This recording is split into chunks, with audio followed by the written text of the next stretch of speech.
अपना पूरा जीवन, मैं केवल सौर ऊर्जा की बात नहीं करूंगा, धरती को बचाने के लिए जिसने समर्पित किया है, ऐसे श्री चेतन सिंह सोलंकी जी, तालियां बजा के अभिनंदन कीजिए, स्वागत कीजिए उनका।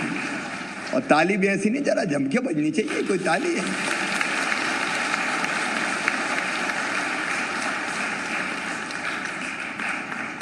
मध्य प्रदेश के हमारे नवीन और नवकरणीय ऊर्जा रिन्यूएबल एनर्जी मिनिस्टर जो भी भारी बहुमत से जीत के आए हैं, भाई हरदीप सिंह डंग जी, आदरणीय भरत जी, प्रहलाद लोधी जी,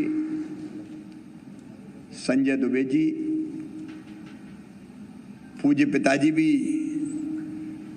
विक्रम सिंह जी भी बैठे हैं और धर्मपत्नी भी बैठी है। अब मुझे पता नहीं वो कभी सोचती कि नहीं सोचती कि कैसे पति से पाला पड़ा है, जो 11 साल एनर्जी स्वराज आंदोलन ही चलाते रहेंगे। इन सचमुच में आप धन्य हैं और आप भी धन्य हैं। अगर ये नहीं होती तो आप नहीं कर पाते। बिना धर्मपत्नी के परिवार के सहयोग के अभियान नहीं चल सकता था। आपने आईआईटी से पढ़ाई की, चाहते तो किसी भी मल्टीनेशनल कंपनी में काम कर सकते थे, करोड़ों रुपए कमा सकते थे, खुद के लिए एक बेहतर जीवन जी सकते थे, लेकिन अपने लिए तो सब जीते हैं। कीट पतंगे भी जीते हैं, पशु पक्षी भी जीते हैं। अपने लिए जिए तो क्या जिए। जीता तो वास्तव में वो है जो औरों के लिए जीता है, देश के लिए जीता है, समाज के लिए जीता है। और आप तो पृथ्वी के लिए जी रहे हैं, मतलब केवल मनुष्य मात्र का नहीं,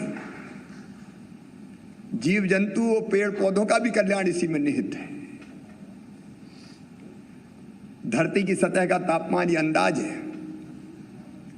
कि 2050 तक 2 डिग्री सेंटीग्रेड और बढ़ जाएगा। लोग आशंका प्रकट कर रहे हैं, वैज्ञानिक कह रहे हैं ग्लेशियर पिघलेंगे, बर्फ के पहाड़ पिघल के पानी समुद्र में जाएगा,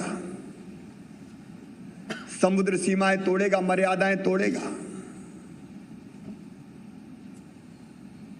कई धरती के हिस्से डूब में आ जाएंगे।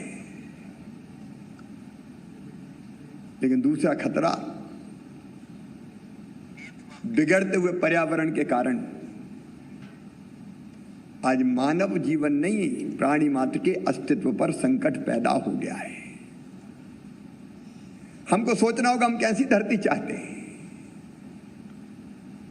कि इस धरती को आने वाली पीढ़ियों के लिए उपयोगी नहीं रहने देंगे। क्या इस धरती और इसके संसाधनों पर केवल हमारा हक है? धरती को खोद खोद के निकालो खनिज, लगाओ थर्मल प्लांट, बनाओ बिजली, कार्बन उत्सर्जन होने दो,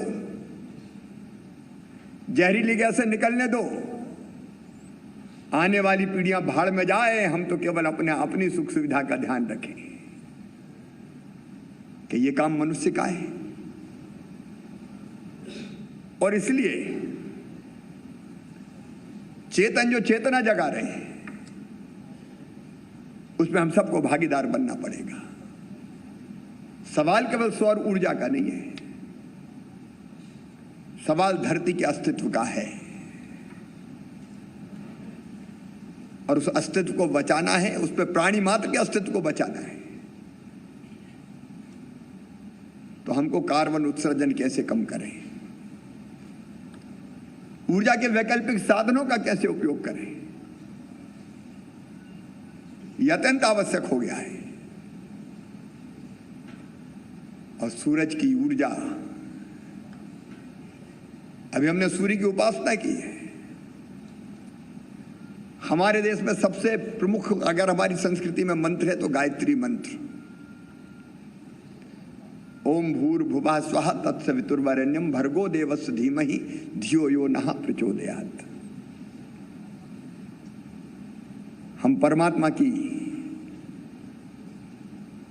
उपासना करते हैं तो भू मतलब प्राणाधार, दुख विनाशक, सुख स्वरूप,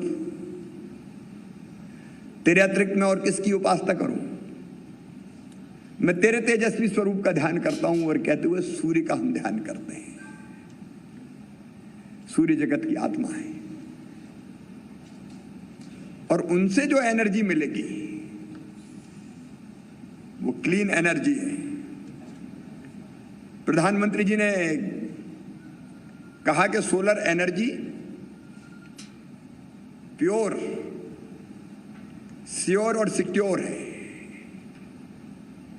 इससे कोई पर्यावरण को नुकसान नहीं पहुंचता।